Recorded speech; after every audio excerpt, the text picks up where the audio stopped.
안녕하세요. 저를 먼저 소개하면, 이름은 정성수이고요. 현재는 순천향대학 부천병원 류마티내과 과장을 하고 있습니다.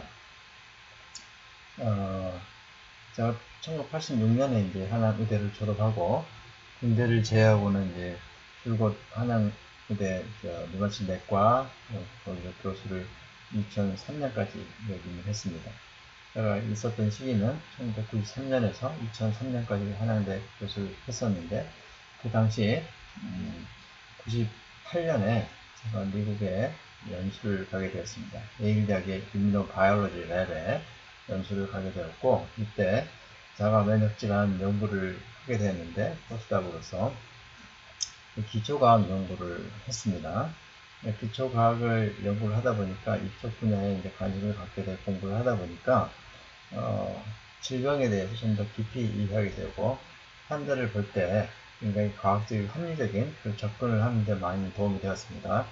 그래서 그 이후에 제가 98년부터는 이 기초과학 잡지인 소위 CNS 저널이라고 하는 Cell, Nature, Science, 그에 이제 그 같은 그 패밀리 잡지들이 있는데, 이런 잡지들을 이제 쭉 매주 리뷰를 해왔어요.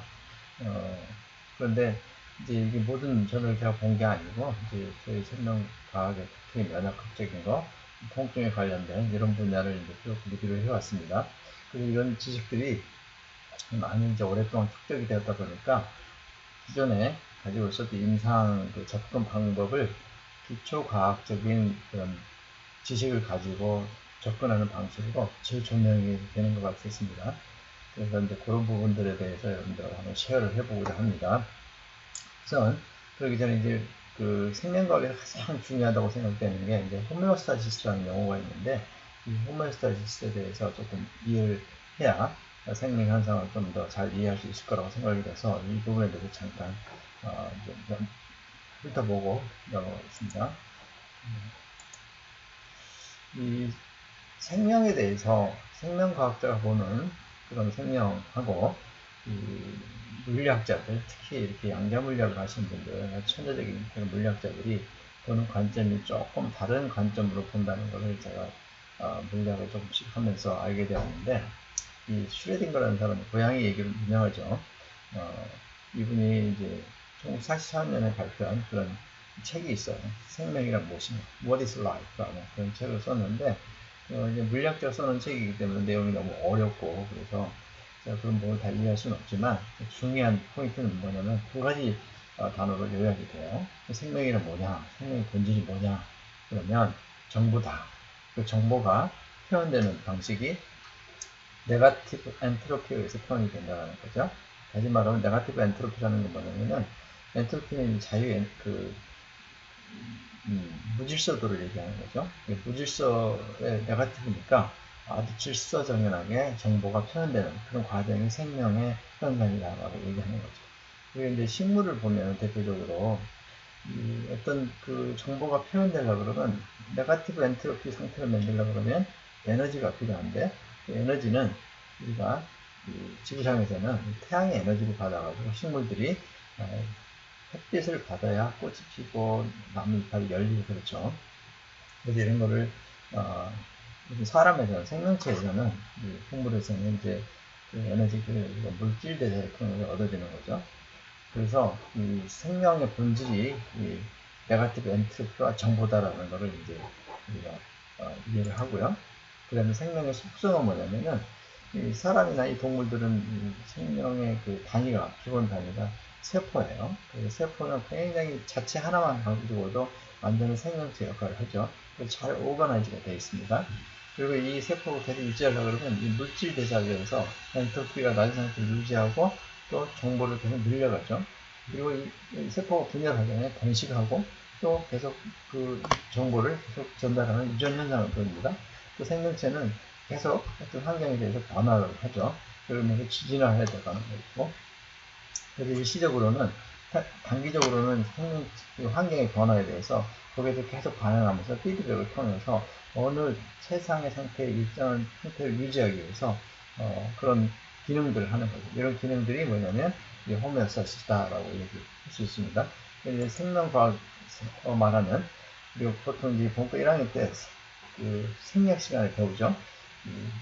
첫째 시간에 이제 그 호메오스타시스라는 말을 배우는데, 호메오스타시스라는 말은 이제 예전에도 있었지만 1939년에 하버드 대학 캐논이라는 교수가 이런 식으로 이제 디스크라이브를 해놨어요. 왜냐 호메오스타시스가 뭐냐 그러면은 생명체가 서바이벌을 위해서 그 피지올로지 컨디션 밸런스를 잘 유지, 옵티멀한 밸런스를 유지하기 위해서 내 몸에 있는 여러 가지 멀티 오르간 시스템이 인테그레티브하게 다이나믹 온고잉 프로세스로 진행되는 그런 기능을 얘기한다 라고 얘기했어요. 중국말로는 이제 이거를 호메오스타시스를 평형이라고 그러고, 한국말로는 우리가 항상성이다 라고 번역을 하죠.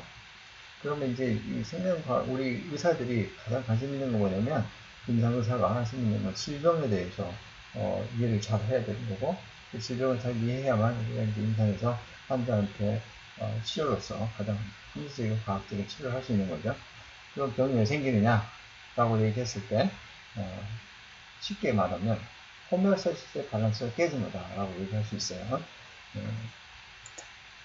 그리고 호메오스타시스에 대해서 좀 더 말씀드려보면, 질병이 이제 발생이 생기는 기본적인 공통적인 그런 모델이 뭐냐면은, 여기 나와 있는 그림에서처럼 어느 기능이 우리 몸의 생리학적인 기능이라는 건 항상 다이나믹하죠. 그 다이나믹 레인지에서 계속 어떤 기능들을 하고 있는 거예요. 건강한 상태를 유지하기 위해서 요 상태를 계속 유지하는데, 요거를 요 레인지를 벗어나게 하는 어떤 럭셔스한 자극이 있어서 요 범위를 벗어나게 되버리면 이렇게 넘어가 버린다고 했을 때, 여기서 다시 돌아오려고 하는 그런 힘이 있는 거예요. 그렇지 않으면 못 돌아오면 죽는 거죠. 생명체가 유지가 안 되니까 돌아오려는 힘이, 우리가 그런 과정이 인플라메이션이다. 인플라메이션이 일어나면 항상 동시에 안티인플라메이션이 일어나가지고 리페어가 되는 거죠. 이 과정이 인플라메이션이라는 거죠. 그러니까 인플라메이션은 다른 말로 내 몸의 호스트 입장에서는 내 몸을 이 상태를 유지하는, 지키는, 그러니까 프라이머리 호스트 디펜스 메커니즘의 과정이에요. 그래서 근데 만약에 이 호메오스타시 레인지를 벗어났는데 크게 벗어났어. 크게 벗어나게 되면 여기서 스스로 못 돌아온단 말이에요. 여기 정도 돼야지 돌아오는데 여기 못 돌아오는 거예요. 그러면 여기서 여기까지 돌아오게 해주는 거, 여기까지 돌아오게 해주는 거는 그게 바로 우리가 의사가 하는 일이라는 거죠. 예를 들어서 쉽게 얘기하면은 몸에 작은 상처가 났어요. 작은 상처가 나면 사실은 꼭 병원에 안 가도 스스로 상처가 아물어요. 스스로 아물어지는 거죠. 근데 칼이 깊이 들어가서 상처가 깊어요. 많이 씌워지고, 그랬을 때는 그거 놔두면은 뭐 감염이 되거나 출혈이 되거나 해서 죽게 되는 거죠. 그렇다면 그 출혈이 안 되게 하고 감염이 안 되게 하는 그 과정을 우리 의사가 인터벤션을 통해서 해서 이런 상태에 있는 거를 이렇게 돌려놓으면, 꾸며놓으면은 다 붙지 않았지만 좀 있으면 붙어서 좋아지는 게 되는 거죠. 그래서 여기까지 있는 게 의사의 역할이다라는 거죠. 그래서 이 과정이 이렇게 돌아오는 과정이 우리 몸에서 스스로 일어났는데, 그 스스로 일어나는 과정이 바로 인플라메이션이고, 그 내추럴한 이 안티인플라메이터리 패스가 있는 거예요. 그게 바로 이렇게 내추럴 안티인플라메이터리 메커니즘이 있는 거죠. 그게 이제 네 가지 카테고리로 나눌 수가 있는데, 우리 몸에서 어떤 기능적으로나 오간 기능이 이렇게 네 가지로, 이 네 가지 기능이 우리 몸을 염증으로부터 벗어나게 하는 메커니즘인 거죠. 그래서 콜리너직 안티인플라메이터리 패스가 하나 중요한 게 있고, 두 번째는 우리가 보통 약으로 많이 쓰고 있는데 스테로이드 호르몬, 어드레날 글루코코르티코이드 호르몬이죠. 이게 우리 몸에 정상적으로 나오는 거죠. 또 세 번째는 우리 몸에 사는 많은 세균들이 있는데, 그 세균이 한 1000조 마리 산다고 그래요. 그 1000조 마리 세균들에 의해서 마이크로바이오타에 의해서 만들어진 여러 가지 대사 물질들, 안티인플라메이터리 메타볼라이트들, 또 이 세균들에서 나오는 데브리들, 껍질, 이런 것들이 T렉셀을 인덕션해서 염증을 가라앉히게 하는 거죠. 또 하나는 바이레시드, 간에서 만드는 바이레시드, 담즙이 염증 작용을 하는데, 항염증 작용을 하는데, 바이레시드가 그 세컨더리 바이오도 있고, 또는 그 바이러스 자체가 또 T렉셀을 인덕션 하기도 하고, 또 이 바이러스가 이 좋은 세균을 살 수 있는 환경을 만들어주기도 해요. 이 네 가지가 잘 기능을 했을 때 내 몸에 안티인플라마토리 액션이 제대로 돼서 이렇게 돌아올 수 있는 그런 기능을 하는 거죠.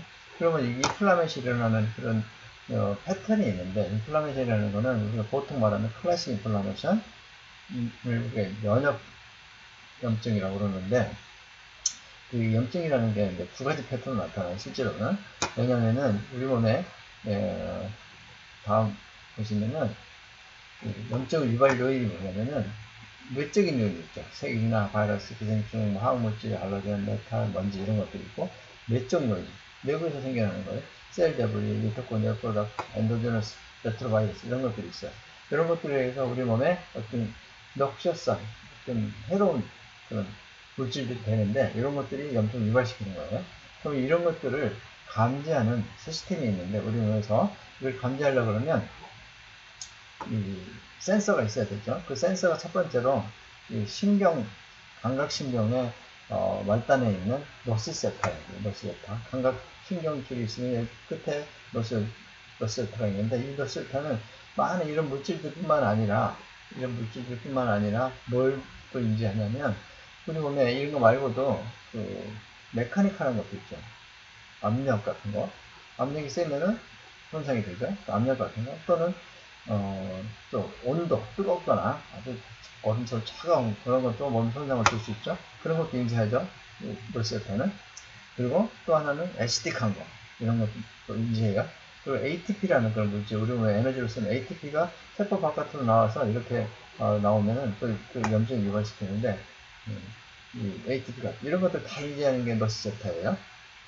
노스세타는 인지를 하게 되면, 그러니까 다양한 물질들, 다양한 어떤 넋셔성 모든 것들 다 인지하기 때문에 인지를 하면 이걸 반응을 하게 돼요. 이 센서 뉴런이 반응하게 되는데, 어떻게 반응하냐면 뭔가 물질을 만들어내는데, 그 물질이 바로 뉴로펩타이드예요. 그 뉴로펩타이드는 특히 서브스탄스 P, CGRP 같은 거를 만들게 되는데, 그게 분비가 돼요. 여기도 세타에서. 근데 여기서만 분비가 되는 게 아니고, 여기서만 분비되는 게 아니라 신경 가지가 여러 가지 가지가 있잖아요. 여기서 이런 물질들에서 자극이 되면 이렇게 올라갔다가 여기서 보살루트 갱리견에서 다시 이제 플렉스가 다른 가지로 통해 시그널이 가요. 이리도 가고 이리도 가고. 그러면 여기 끝에서 말단에서 전부 그런 뉴로펩타이드가 분비가 돼요. 그 부위가 펩타이드가 분비되면은 서브스탄스 P라는 거는 베스큘러 퍼미어블을 증가시키기도 하고 또 페인을 유발하기도 하고요. 또 CGRP라는 건 바소 딜라테이션도 시키기 때문에 그 부위에 이 말단에 나오는 그 뉴로펩타이드 때문에 뭐가 생기냐면 그 혈관이 이완되니까 빨개지고 열나죠. 그 다음 바스큘러 퍼미어블이 증가돼서 거기에 이데마가 생기게 돼요. 부어요. 붓고 빨개지 열나고 통증 유발되고.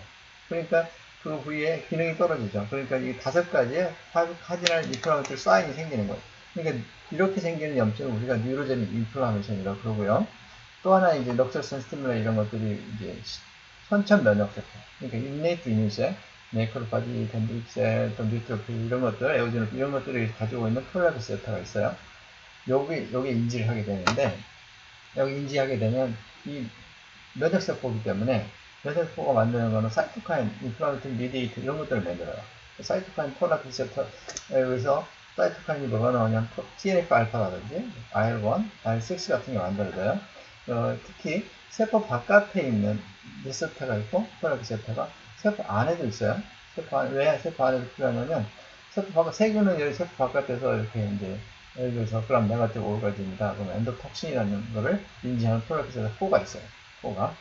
그럼 여기서 시그널링 들어가면 여기서 인플람 사이토카인이 나오게 되고, 또 어떤 예를 들어 바이러스나 어떤 세균은 세포 안에 들어와 버려요. 이미 들어와 버려가지고 들어와 버리면 이 리셉터는 이걸 인지 못하니까 요 안에 있는 리셉터가 인지를 하게 되는데, 그게 톨라피세터 7이라든지 8이라든지 9이라든지 3 이런 것들이 이제 엔도존에 있는 톨라피세터예요. 그 9 같은 경우는 이제 DNA, 바이러스의 DNA라든지 또는 7 같은 경우는 싱글 스탠드 RNA를 인지하고요. 3 같은 경우는 더블 스탠드 RNA를 인지해요. 그럼 인지하게 되면 바이러스이기 때문에 인트라셀룰라 오르가니즘 경우는 이 그 사이토카인 이런 게 나오는 게 아니고 사이토카인 중에서도 그 인터페론이라는 게 나와요. 바이러스를 죽일 수 있는 인터페론. 인터페론 리스폰스를 하는 거예요. 그러니까 인트라셀룰라 오르가니즘 인펙션이 되면 인터페론 리스폰스를 하는 거고 익스트라셀룰라에서 센싱을 하게 되면 프로인프론 사이토카인이 나오는 거예요. 그러면 결국 프로인프론 사이토카인 인터페론에 의해서 생기는 게 염증이란 말이에요. 그러니까 이렇게 손의 염증을 우리가 innate immune inflammation, 보통 우리가 말하는 클래식 인플라메이션, 또 뉴로펩타이드, 노스페타에 의해서 일어나는 염증을 뉴로제닉 인플라메이션, 이렇게 크게 두 가지 패턴으로 인플라메이션을 나눌 수가 있어요. 이런 연구를 이제 많이 하신 분이 뉴슬란 메디스토프라는 분인데, 예일대학의 면역 생물학 교수가 유명한 교수예요. 톨락 리세타를 처음 크로닝한 사람이고 2011년에 노벨상 후보에 올랐는데 다른 톨락 리세타를 연구한 사람들이 두 명이 타고 이분은 노벨상을 못 탔어요. 그래서 이제 상당히 섭섭하게 생각했고 이 사람 대신 동양에서 주는 노벨상이라고 했어요.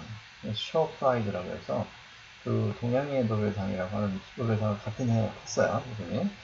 그래서 그 이후에 이 사람이 콜렉세탈 평생 연구하다가 이제는 그 노벨상을 못 받은 것에 대해서 실망감 때문에 이제 콜렉세탈 연구를 다시는 안 하고 이렇게 호메오스타시스에 대한 연구를 합니다. 이분이 제시한 이 모델이에요. 이게. 그러면 내추럴 안티바이럴 메커니즘이 우리 몸에 이렇게 지금 네 가지가 있다고 그랬잖아요. 이거는 사실은 개념적으로는 히포크라테스 선생님께서 이미 말씀을 하셨어요. 우리 몸 안에는 의사가 있다. 단지 우리 같은 의사는 그 의사가 잘 작동들을 도와줄 뿐이다. 그래서 이 네 가지의 내 몸 안에 있는 의사가 바로 내추럴 힐링 포텐셜이고 이게 우리 몸을 잘 건강 상태를 유지하는데 굉장히 중요한 위대한 힘이다 라고 얘기를 했어요. 그래서 이거를 잘 유지하려면 어떻게 해야 되느냐, 음식이 중요하다.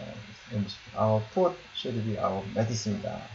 그래서 이제 왜냐면 이게 마이크로바이오타가 중심이거든요. 여기서 마이크로바이오타가 음식하고 관련된 밀접한 관계가 있기 때문에 보신 기능이 활성화가 돼야 되고 어드레날 호르몬이 제대로 잘 만들어져야 되고 마이크로바이오타가 건강한 세균들이 구성을 가지고 있어야 되고 바이러스가 잘 생성이 돼야 된다라고 하는 거죠. 이 미주신경이 잘 기능을 해야 내 몸에 미주신경이라는 우리 몸의 비스라 오르간에 다 분포하고 있는 거죠. 그래서 장을 포함해서 미주신경은 보통 분비 기능이라든지 또는 생성 기능, 센세시스, 프로테인 센세시스 기능, 또 모틸리티 이런 것들을 보통 조절하는 중요한 역할을 하는 거죠. 그러니까 교감신경과 반대로 교감신경은 라이프 세이빙하는 아주 위기의 순간을 구하는 데 중요하죠. 근데 이거는 평화로운 시기에 내 몸이 편안한 시기에 먹고 마시고 내 몸을 힐링되게 하는 중요한 역할을 하는 게 미주신경이에요. 피질 호르몬 당연히 염증을 가라앉히는 중요한 호르몬으로서 우리가 약물로 사용되고 있고 이거는 이제 기본적으로는 피질에서 만들어지는데 호르몬이 재료가 바로 콜레스테롤이에요. 콜레스테롤을 가지고 이제 부신 콜텍스에서 만들어내는 거고요. 마이크로바이오타는 얘네들이 많은 장내세균만 해도 1000조 마리 정도 된다고 하는데 이것들이 만들어내는 대단 물질이라든지 수많은 물질들을 만들어내겠죠. 그 중에 대표적인 게 셔체인 패티시드인데 이게 아주 안티플라멘트 액션이 아주 중요한 역할을 하는 거고 우리 몸 피지올로지를 조절하는 중요한 역할을 하는 물질이고요. 또 어느 세균들은 자신의 가지고 있는 구조물 자체가 염증을 가라앉히게 하는 T 레귤레이터 셀을 인덕션을 분할을 촉진시켜서 장의 세균에 의해서 일어나는 염증들을 완화시키는 역할을 하는 거고요. 바이레시드는 뭘로 중요하냐면 물론 이제 소화에 중요하지만 장 안에 있는 세균들이 살아가는 헤비테트와 니치. 헤비테트와 니치라는 게 뭐냐면 헤비테트라는 게 서식지예요. 세균들도 자기 서식지가 있고 자기들끼리 이렇게 서식하는 곳이 있어요. 그리고 자기네들이 사는 그 니치, 초소가 있어요. 이 초소, 헤비테트 이런 것들을 제공하는데 바이러스가 굉장히 중요하고요. 또 한 가지는 바이러스 자체가 세컨더리 바이러스 되면 Trex를 인덕션해요. 그래서 Trex를 인덕션하게 되면 이 염증을 가라앉히는 역할을 하고, 또 다이리시드가 이 리피드 메타볼리즘 또는 글루코스 메타볼리즘에 굉장히 중요한 역할을 해요. 그래서 이 네 가지가 기능이 잘 돌아가야 내 몸에서 힐링 포텐셜, 치유의 능력이 생긴다라는 거예요. 그래서 요거를 이제 그림으로 그리면은 이렇게 기어처럼 이렇게 세 가지가 잘 협력해서 잘 돌아가야 내 몸에 힐링 포텐셜이 생긴다는 거예요. 근데 이거는 이제 물질적인 얘기고요. 사실은 우리 몸이 힐링되게 하는 데는 꼭 물질만 있는 건 아니에요. 물리학적인 부분이 또 있는데, 이런 부분이 우리 몸에 이렇게 어떤 일렉트릭 포텐셜이 생기는데, 우리 몸에 이제 세포가 트랜스 멤브레인 포텐셜이라는 게 들어보셨을 거예요. 되게 70에서 90mV 정도 되는데, 이 포텐셜이 잘 유지가 돼야 돼요. 뉴욕에 있는 그 로버트 베커라는 정형외과 교수가 있어요. 아주 유명하신 분. 이분도 노벨상 노미니까지 갔었던 분인데, 이분이 뭘 연구를 했었냐면, 정형외과 가니까 본 프랙처에 대해서 연구를 많이 했어요. 본 프랙처를 하는데, 어떤 사람은 프랙처가 힐링이 잘 되고, 어떤 사람은 잘 안 되는 사람이죠. 넌 유니언 또는 말 유니언. 그런 사람을 대상으로 뭘 했냐면, 일렉트릭 포텐셜을 벌어주는 거예요. 에너지. 정기적인 이온이 플로우를 해주는 그런 일렉트릭 포텐셜을 걸어줬더니 힐링 본 유니언이 아주 빨라지더라라는 걸 알게 됐어요. 그래서 이분이 그걸 유명한데, 그래서 우리 몸에 힐링이 되게 하는 거는 이런 물질적인 일렉트릭 뉴런에 의한 부교감신경에 의한 거, 호르몬에 의한 거, 마이크로바이오티한 물질들 이런 것들도 중요하죠. 이게 거의 85%를 차지하는 거고, 또 힐링되게 하는 어나더 메커니즘 중에 하나가 이온 플로우, 일렉트릭 포텐셜 이런 것들이 한 15% 정도 차지한다고 그래요. 그러면 이 네 가지의 인너 피지션, 내추럴 안티그럴 패스의 기능이 어떤 사람은 좋고 어떤 사람은 나쁜데, 여러분들 치료해보면 어떤 사람은 치료가 빨리빨리 잘 되는 사람이 있고, 어떤 사람은 평생 계속 또 약 쓸 때 좀 좋아졌다 다시 나빠졌다 해서 반복되는 사람도 있어요. 그런 거 보면은 예를 들면 뉴모니아가 걸렸을 때 어떤 사람은 항생제를 쓰면 금방 나아요. 근데 어떤 사람은 항생제를 써도 뉴모니아 해결이 안 되고 돌아가시는 경우가 생겨요. 특히 항암제 같은 거 쓰면 그렇죠.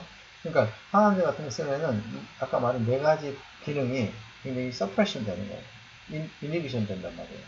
그래서 이 이너피션의 기능이 잘 유지되는지 안 되는지 평가하는 방법이 있어요.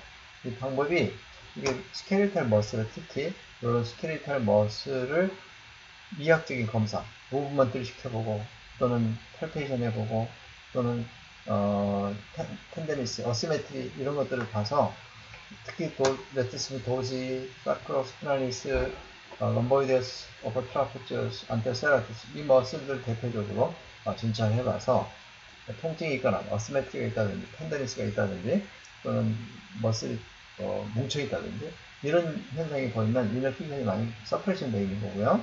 또 하나의 오토노미 너브 시스템 기능을 테스트하는 로그 오브 아이 테스트, 플래시를 줬을 때 퓨필 리플렉스를 보는 거고요. 블러드 프레셔라는 게 누워있다 갑자기 일어나게 되면 혈압이 떨어지잖아요. 그 리스폰스가 얼마나 좋은지 이걸 보는 이런 7가지 방법을 통해서 이너 피션 어세스먼트를 하게 됩니다. 좀 더 그 다음 이제 시리즈로 계속 강의가 이어지는데, 이 다음 단계의 강의를 이제 이걸로 여기까지 이번 강의 여기까지 하고 다음 강의로 이어집니다.